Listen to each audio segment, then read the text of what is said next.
Bonjour et bienvenue dans cette suite de formation Power BI. La dernière fois, nous avons conclu sur l'interface Power Query. Nous avons passé en revue et aujourd'hui, avant de continuer par Power Query proprement dit, je vais faire un retour en arrière sur les composantes de Power BI pour qu'on puisse bien être situé sur ce qu'on fait et où on va. Alors, Power BI a 5 principales composants, mais généralement, on utilise beaucoup plus 3, c'est-à-dire Power BI Desktop, Power BI Service et Power BI Mobile. Desktop qui est une application gratuite pour créer des rapports et des modèles de données. Service, plateforme en ligne pour publier, partager et collaborer sur les rapports. Et on a Power BI Mobile, qui est une application pour consulter les rapports sur les smartphones ou encore sur les tablettes. On a 2 autres composantes, notamment Power BI Gateway, qui est un pont entre les sources locales, les sources de données locales et Power BI Service. Et enfin, on a Power BI Report Server, qui est un serveur local pour héberger les rapports Power BI dans des environnements sécurisés. Donc, ceci étant dit, pour ce début de formation, on va se concentrer sur Power BI Desktop.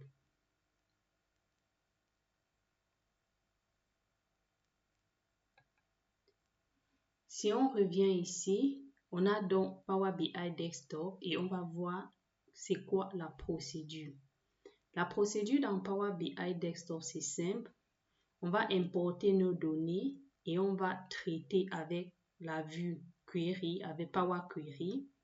Après avoir traité nos données, on va importer dans Power BI proprement dit, où on va faire de la modélisation et ensuite de la visualisation. Donc, pour ce début de formation, on va se concentrer sur la préparation des données avec Power Query, la modélisation et la visualisation avec Power BI. Et plus tard, on verra Power BI Service, Power BI Mobile et les autres composantes. Ceci étant dit, on va directement ouvrir Power BI. Donc, cela prend quelques minutes.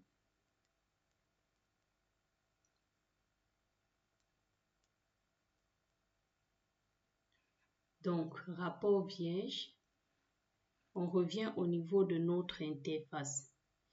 Et cette fois-ci, on va importer les données pour pouvoir mieux comprendre l'interface Power Query. Donc, pour cela, vous avez obtenu les données et vous sélectionnez la source selon le type de données que vous aviez. Donc, moi, j'ai un classeur Excel. Je vais sélectionner. Et puis, je vais prendre ce classeur Financial Sample. C'est avec ce classeur qu'on va faire quelques exemples.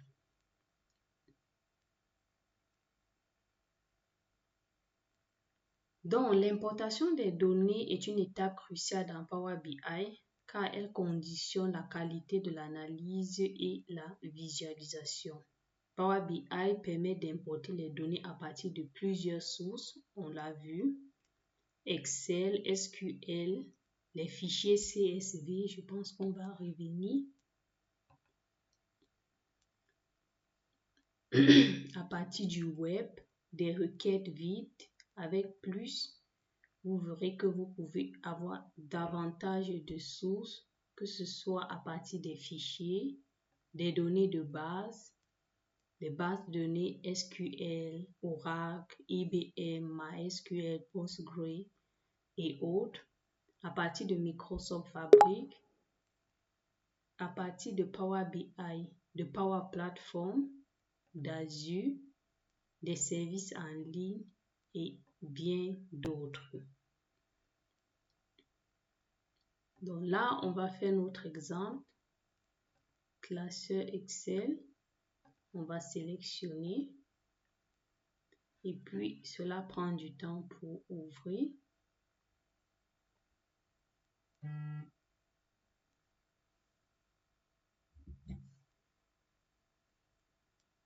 Donc, à ce niveau, vous pouvez visualiser vos données. Quand vous cliquez là, vous avez vos données. Vous pouvez les visualiser, les tables, les lignes, les colonnes.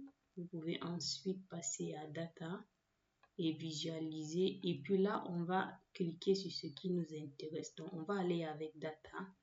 Et là, vous avez chargé. Vous pouvez directement charger dans Power BI.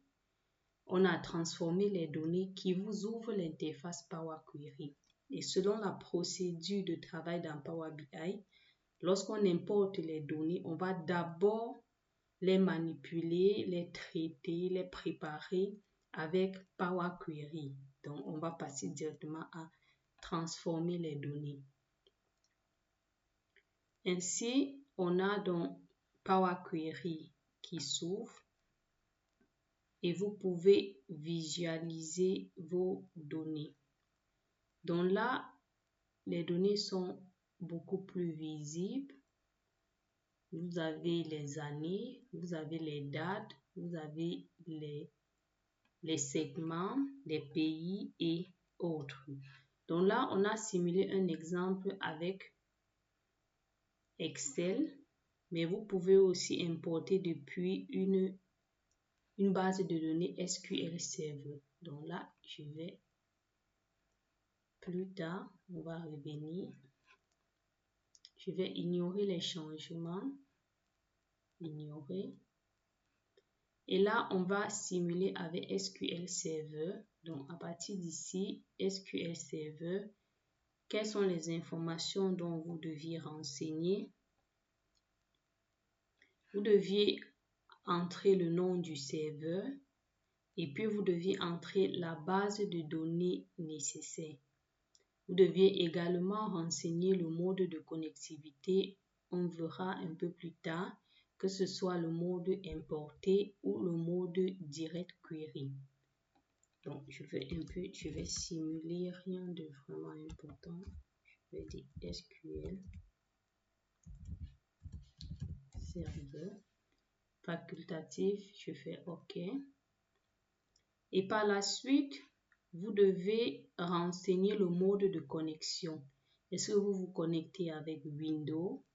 Si oui, vous deviez renseigner les informations. Est-ce que c'est à partir de la base de données? Vous devez mettre le nom et le mot de passe. Est-ce que c'est à partir d'un compte Microsoft? Ainsi de suite. Et lorsque vous validez le mode de connexion, normalement, vous avez la possibilité de sélectionner vos tables et de les prévisualiser. Ceci étant dit, vous pouvez également importer les données sous format CSV. Donc, pareil qu'Excel. On va cliquer et puis on va choisir un CSV. Ouvrir. Cela. Et là, vous avez vos données, vous pouvez les prévisualiser et puis vous pouvez les charger dans Power Query. Donc, on va faire également un autre exemple, importer les données à partir du web. Donc, vous pouvez également le faire. Là, vous devez renseigner une URL. On va essayer de simuler cela.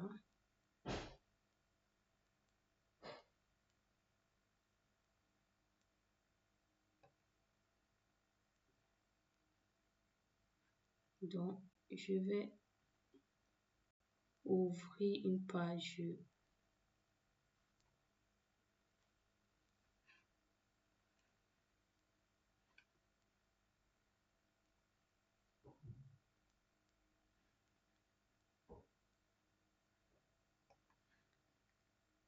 donc, désolé si cela. On va aller sur Wikipédia. Et on va par exemple, pour les données COVID, donc on a ce tableau qu'on veut importer dans notre Power BI. On va copier cette URL, CTRL-C, et puis on va revenir sur Power BI, CTRL-C, CTRL-V, et puis on va faire OK. Et on va attendre pour voir s'il arrive.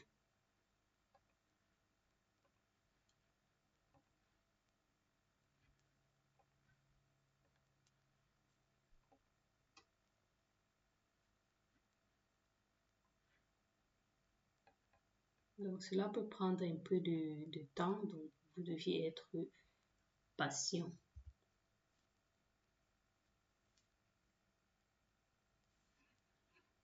Du coup, toutes les tables de la page sont importées et vous pouvez prévisualiser pour sélectionner ce qui vous correspond. Donc, c'était bien. Donc, dès que vous avez choisi, vous avez prévisualisé, vous avez l'opportunité de sélectionner. Vous pouvez en sélectionner plusieurs et importer. Donc, cela dépend de vous. Et avec transformer les données, vous importez directement dans Power Query.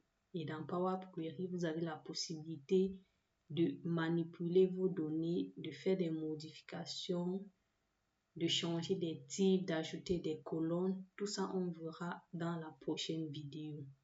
Alors, je vous remercie de m'avoir suivi et si ce genre de vidéo t'intéresse, n'hésite pas à t'abonner. N'hésite pas à me poser des questions en commentaire. N'hésite pas à m'évaluer pour que je puisse m'améliorer. Alors, je vous dis à très bientôt.